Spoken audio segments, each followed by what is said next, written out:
ഇടതുപക്ഷ സർക്കാരിന്റെ കാലത്ത് മദ്യനയത്തിൽ സ്വീകരിച്ച നിലപാട് മുഖ്യമന്ത്രി വി.ഡി. സതീശന് തിരിച്ചടിയാവുകയാണ്. എൽ.ഡി.എഫ് സർക്കാരിന്റെ നീക്കത്തെ കോടികളുടെ അഴിമതി എന്നാണ് അന്നത്തെ പ്രതിപക്ഷ നേതാവായ വി.ഡി. സതീശൻ തുറന്നടിച്ചത്. കോടികളുടെ അഴിമതി കാണിക്കാനുള്ള ഒരു വൻ പരിപാടിയുമായി സർക്കാർ ഇറങ്ങിയിരിക്കുകയാണ്.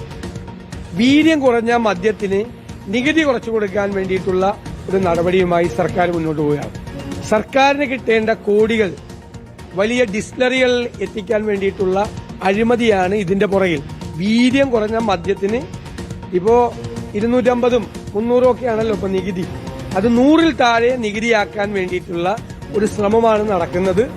തെരഞ്ഞെടുപ്പിന് മുമ്പ് അത് നടത്തി ഫണ്ട് സ്വരൂപിക്കാൻ വേണ്ടിയിട്ടുള്ള പരിപാടിയാണ്. അത് വേണ്ട എന്ന് ആദ്യമേ പ്രാഥമികമായി പറയുകയാണ്. ഞങ്ങൾ അത് അറിഞ്ഞിട്ടുണ്ട്. വാർത്തയിലേക്കാണ്. ധാതുഖനനവുമായി ബന്ധപ്പെട്ട ബജറ്റിലെ പ്രഖ്യാപനത്തിന് പിന്നാലെ ചർച്ചയായി വി.ഡി. സതീശന്റെ കരിമണൽ ഖനന വിരുദ്ധ സമരപ്പന്തലിലെ പ്രസംഗം. യു.ഡി.എഫ് അധികാരത്തിലെത്തിയാൽ ഖനനം നിർത്തുമെന്നാണ് അദ്ദേഹം പ്രസംഗിച്ചത്. ക്ലിയർ നിലപാടാണ് എന്നും സ്റ്റാൻഡിൽ വ്യത്യാസമില്ല എന്നുമായിരുന്നു അന്ന് പ്രസംഗിച്ചത്. പുതുയുഗ യാത്രയിൽ തോട്ടപ്പള്ളിയിലെ കരിമണൽ വിരുദ്ധ സമരപ്പന്തലിൽ വെച്ചായിരുന്നു വി.ഡി. സതീശന്റെ നിലപാട് പ്രഖ്യാപനം.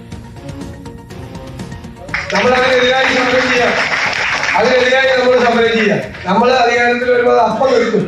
അത് ആലപ്പുഴയുടെ പാരിസ്ഥിതികമായ തകർച്ചയ്ക്ക് ഏറ്റവും കൂടുതൽ ആക്കം കൊടുത്തിട്ടുള്ള ഒരു സംഭവമാണ്. മുഴുവൻ ഉപ്പുവെള്ളം കയറുവാണ് എല്ലാവരും. ഞാൻ പറഞ്ഞതുപോലെ 736 വീടുകളാണ് ഇല്ലാന്നാണ്. ഒരു കോമ്പൻസേഷനും ഇല്ല. ഒരു കാരണവശാലും അനുവദിക്കില്ല. അത് തർക്കമുള്ള കാര്യമാണ്. ക്ലിയർ നിലപാടാണ്. ആ സ്റ്റാൻഡിലുള്ള ഒരു വ്യത്യാസമില്ല. അത് പാർട്ടി നേരത്തെ പ്രഖ്യാപിച്ചിട്ടുള്ളതാണ്, യു.ഡി.എഫും പ്രഖ്യാപിച്ചിട്ടുള്ളതാണ്. പഠിച്ചേ പറയൂ, പഠിക്കാതെ പറയില്ല. മുഖ്യമന്ത്രി വി.ഡി. സതീശനെ വിശേഷിപ്പിക്കാൻ ഉപയോഗിക്കുന്ന വാചകമാണിത്. പഠിച്ചു പറയുന്ന നേതാവ്. ഇന്നലെ കേരള നിയമസഭയിൽ നമ്മുടെ കുട്ടനാട് എം.എൽ.എ ഒരു ആവശ്യം ഉന്നയിച്ചിരുന്നു. എന്താണ് ആവശ്യം? കുട്ടനാട് മൂലം വള്ളം കളിക്ക് പ്രാദേശിക അവധി നൽകുന്നത് പരിഗണിക്കണം. എന്റെ നിയോജകമണ്ഡലമായ കുട്ടനാടിന്റെ അഭിമാനമാണ് ചരിത്രപ്രസിദ്ധമായ മൂലം വള്ളംകളി.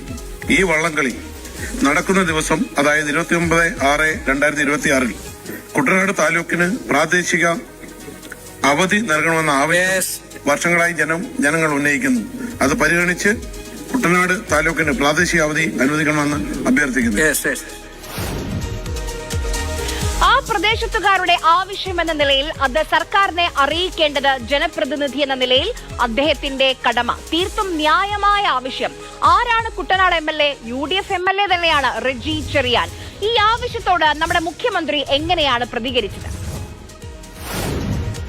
മൂലം വള്ളംകളി ദിവസം കുട്ടനാട് താലൂക്കിന് പ്രാദേശിക അവധി അനുവദിക്കുന്ന കാര്യം സർക്കാർ പരിശോധിച്ച് തീരുമാനിക്കുന്നു. ശ്രീ പരിശോധിച്ച് തീരുമാനിക്കാം എന്നാണ് മുഖ്യമന്ത്രി മറുപടി പറഞ്ഞത്. അത് കസേരയിൽ നിന്ന് എണീറ്റ് നിന്ന സമയത്ത്. ഇനി കസേരയിൽ വീണ്ടും ഇരുന്നപ്പോൾ എന്താണ് നമ്മുടെ മുഖ്യമന്ത്രി പറഞ്ഞത്? മൂലം വള്ളംകളി ദിവസം കുട്ടനാട് താലൂക്കിന് പ്രാദേശിക അവധി അനുവദിക്കുന്ന കാര്യം സർക്കാർ പരിശോധിച്ച് തീരുമാനിക്കുന്നു. ശ്രീ പ്രാഥമികമായി എനിക്ക് ആദ്യഘട്ടത്തിൽ പറയാനുള്ളത് വി.ഡി. സതീശൻ വെളിപ്പെട്ടിരിക്കുന്നു എന്നതാണ്.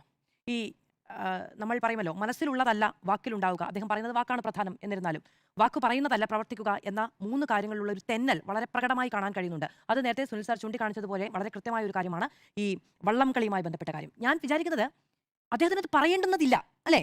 ഇനി അങ്ങനെയാണ് തീരുമാനമെങ്കിലും അദ്ദേഹം ആ പേപ്പർ കയ്യിലെടുത്ത് വെച്ചുകൊണ്ട് ഈ ചമ്പക്കുളം വള്ളംകളി എന്ന് പറഞ്ഞതിന് ശേഷം ഇങ്ങനെ അതിൽ കൊട്ടുന്നുണ്ട്. അപ്പോൾ തന്നെ അദ്ദേഹത്തിന് മനസ്സിലുണ്ട് ഇതല്ല നടക്കാൻ പോകുന്നത് എന്ന കൃത്യമായ പ്രകടനമാണ് അദ്ദേഹത്തിന്റെ ശരീരഭാഷയിൽ ഉണ്ടാകുന്നത്. അതെന്തുകൊണ്ടാണ് നമുക്ക് ഈ ഘട്ടത്തിൽ ആരോപിക്കാൻ കഴിയുന്നത്? ശേഷം അദ്ദേഹം വെളിപ്പെട്ടതുകൊണ്ടാണ്. അല്ലെങ്കിൽ നമുക്ക് പറയാൻ കഴിയില്ല മുഖ്യമന്ത്രി ആ കാര്യത്തിൽ ഇങ്ങനെ ഈ പേപ്പറിൽ കൊട്ടിയതുകൊണ്ട് ആ തീരുമാനം ഘടകവിരുദ്ധമായിരിക്കും എന്ന് പറയാൻ കഴിയില്ല.